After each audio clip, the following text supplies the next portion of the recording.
158 libras y obviamente en mexicano nunca ha habido ningún. Talk Nation, welcome back everybody. It's fight night, it's fight night, it's fight night, it's fight night. Somebody go win night. Will it be taking the first round? I don't think so. Look, Rolly put a lot of pressure on himself, saying he's going to knock Tank out in the first round.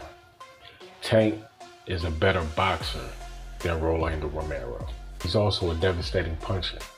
Besides stepping into the ring with somebody who wants to theoretically and physically decapitate you with a punch.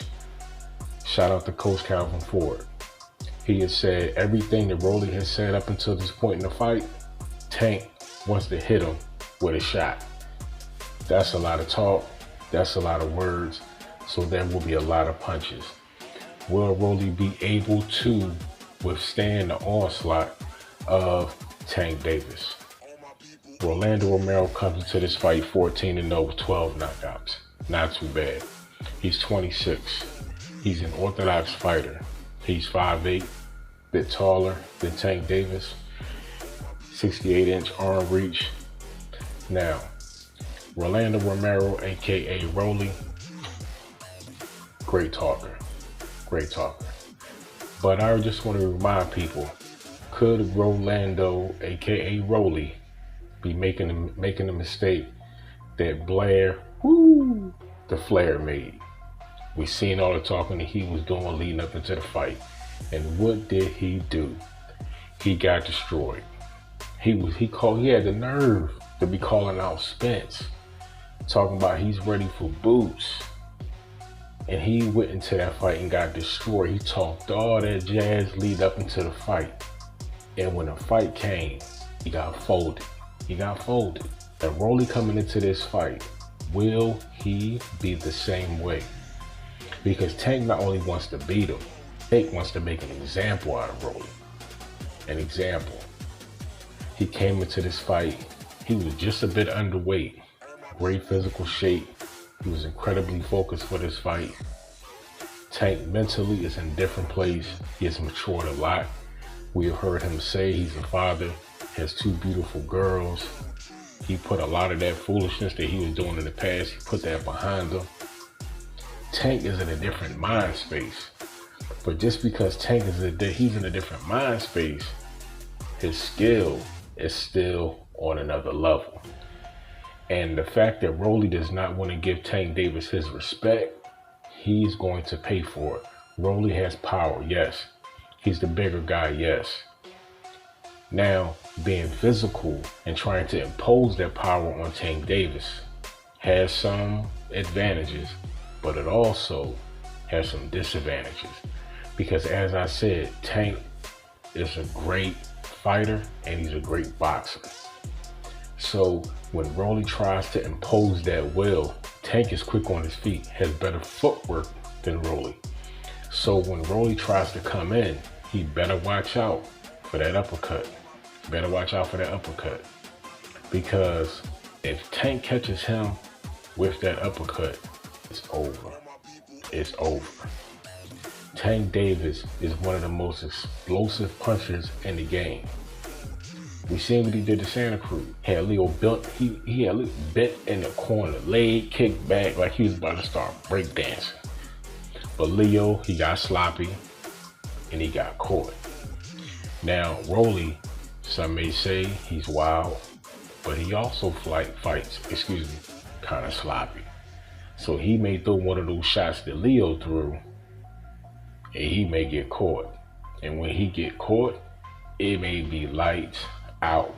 I'm talking about forgot to pay the power bill, lights out.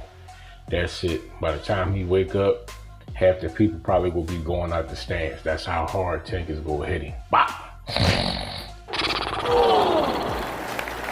Tank Davis coming into this fight, 26-0, 24 devastating knockouts. WBA World Lightweight Title Champion. He's 27 years of age. Stance southpaw. We all know about them southpaws. Southpaws are tricky. Could be a problem to an orthodox fighter, especially one who is not experienced and fighting southpaws. Now, Rolly, he does not have the experience to fight, in my opinion, a southpaw the caliber of Tank Davis. And it still remains to be seen how well he will do. But as far as my opinion, looking at how Tank fights and looking at how I've seen Rolly fight in the past, as I said, the footwork is going to play a big part in what Tank is going to do as far as picking Rolly apart and also dishing out damage. I don't think this fight is going 12 rounds. My personal opinion, I believe this fight will be complete in under 8 rounds. I'm not going to say who's going to stop who. I just believe, I feel as though this fight will not go 8 rounds. If this fight goes past 8 rounds, I'll be surprised. And then I will really have to look at it objectively and say, okay, did Tank kind of drag him into deep waters? Or was Rolly good enough in order to hang with Tank Davis? We shall see, but I don't believe this fight is going to go past 8 rounds. Tank is an explosive puncher. When he got in there with Eastside Cruz, not going to say he exposed Tank, but Tank didn't think that Eastside Cruz was going to be that tough. Now, Rolly ain't no Eastside Cruz. Eastside Cruz can box, has good defense, and he uses his, believe it or not, he uses that hard head he has. That's a part of his defense. That's how Tank hurt his hands. And Eastside Cruz is a great puncher, and he also has power. Now, Rolly having power is one thing, but you also have to have some type of skill, especially when you start getting better opponents. And Tank is the best opponent that Rolly has ever faced. Some says Rolly is kind of like Deontay Wilder. Negative. Deontay Wilder may not be the best boxer in the game by far, but Deontay Wilder does have boxing skills.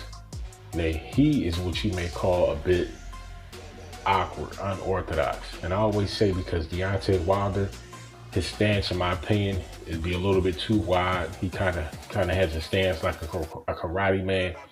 But Deontay Wilder has a good jab. We all know he has a fabulous one too. That's how he knocks out a lot of his opponents. He also has a good uppercut and a sneaky good hook. Now, Rolly ain't no Deontay Wilder. And shout out to Deontay Wilder. Shout out to Tuscaloosa for giving the Bronze Bomber his own statue.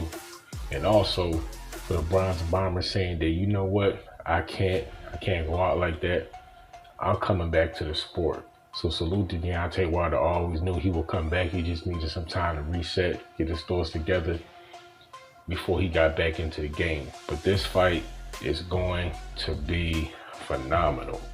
This fight is going to be super explosive. Who will rise to the occasion? Now, a fight like this, I have to put my money on skill. That's about it. Because see, when your boxing skills are not as good as your opponent, it's hard to say it's a 50-50 fight. It is. It just ain't smart, you know what I mean? Mathematically, you can't say it's 50-50 when it ain't 50-50. It just don't balance out that way.